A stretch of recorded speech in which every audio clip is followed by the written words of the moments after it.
كيف اللوك يا أمي أبي من الرية بدو وقت طويل جسمك زايد মতিন রে বাপ, মতিন এসব কি বলতেছে কিছুই তো বুঝতেছি না। আমিও তো কিছু বুঝতে পারতেছি না।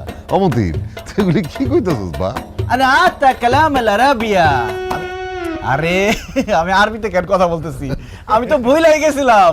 আমার কাছে মনে হইতেছে আমি সৌদি রিয়াদে দাঁড়ায় আছি, আসলে তো আমি বাংলাদেশে আমার গ্রামের বাড়িতে আমার আব্বা আম্মার সামনে দাঁড়ায় আছি। শোনো, আমি এতক্ষণ আরবিতে তোমাদেরকে জিজ্ঞেস করতেছিলাম তোমরা কেমন আছো, অনেকদিন পরে তোমাদেরকে দেখে খুব ভালো লাগতেছে, শরীর স্বাস্থ্য ভালো? আমরা ভালো আছি রে বাপ, তুই কেমন আছস?